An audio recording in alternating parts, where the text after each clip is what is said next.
नमस्कार, मैं हूँ Rakesh Tripathi. News diary channel में आपका स्वागत है। नवदुर्गा पूजा का इस समय प्रत्येक गांव-गांव, गली-गली, शहर-शहर, कस्बा-कस्बा में धूम मची है। हर जगह देवी की सुनाई दे रही है, पूरा क्षेत्र गुलजार है। मिर्जापुर जनपद के लालगंज विकासखंड अंतर्गत लालगंज हलिया क्षेत्र के मिला के कई गांवों में दुबार कला, लहंगपुर, राजापुर, धसड़ा, बामी आदि गांवों में काफी रौनक दिखाई दे रहा है दुर्गा पूजा का।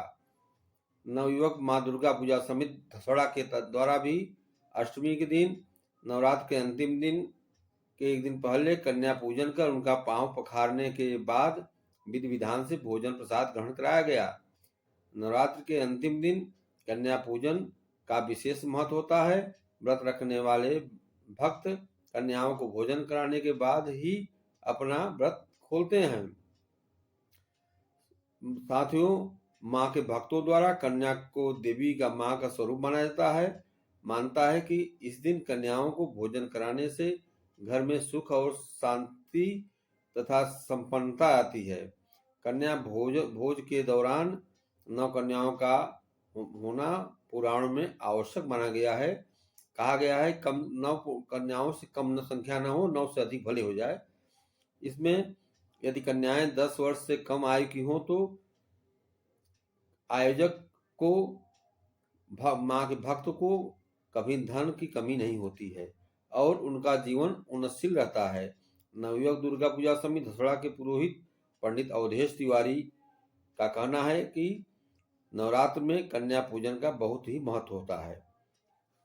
उन्होंने पूजा के दौरान विशेष प्रकाश डालते हुए कन्या पूजन पर के बारे में लोगों को बता दें कि इसी तरह लालगंज, लहंगपुर, दुबार कला, राजापुर, बामी आदि धसड़ा आदि गांव में दुर्गा पूजा समिति द्वारा कन्याओं का पूजन किया गया।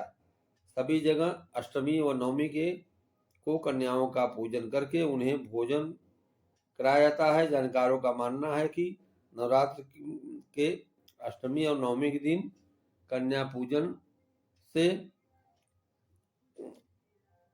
काफी लोगों को सुख शांति और समृद्धि मिलती है।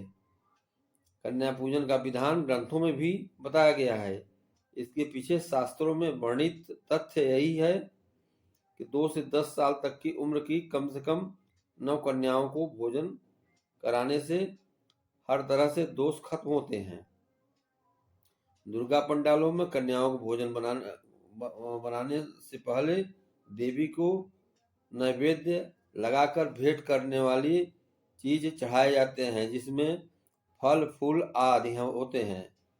और अगर जो व्यक्ति जो व्रत रखने वाला माँ का भक्त कन्या पूजन का या भोजन न करा पाए, पूजन का भोजन न करा पाए, तो उन्हें चाहिए कि कच्चा सामान जैसे चावल, आटा और सब्जी, फल आदि कन्या के घर ले जाकर भेंट कर सकते हैं।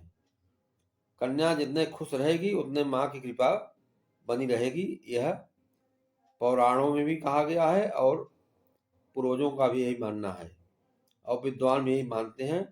कन्या को जितने खुश रखेंगे उतने माँ भगवती आप पर मेहरबान होंगी, खुश होंगी। विद्वानों के अनुसार धर्म ग्रंथों और पुराणों में नवरात्र के अंतिम दिन कौमारी पूजन आवश्यक होता है, क्योंकि कन्या पूजन के बिना भक्त को नवरात्र का व्रत अधूरा माना जाता है। बता दें कि एक हफ्ता तक पूरे क्षेत्र में नवरात्रि दुर्गा पूजा का चहल पहल रहा। गांव में रौनक प्रकाश रहा, रात भर गुलजार होता रहा।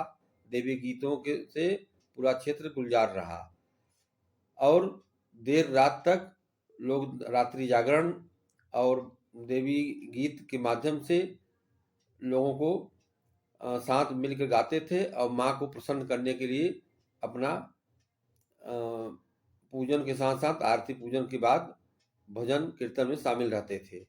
इस तरह माँ का कृपा लोगों पर लगातार बनी रही और काफी संख्या में लोगों की भीड़ पहुंची दुर्गा पंडालों में।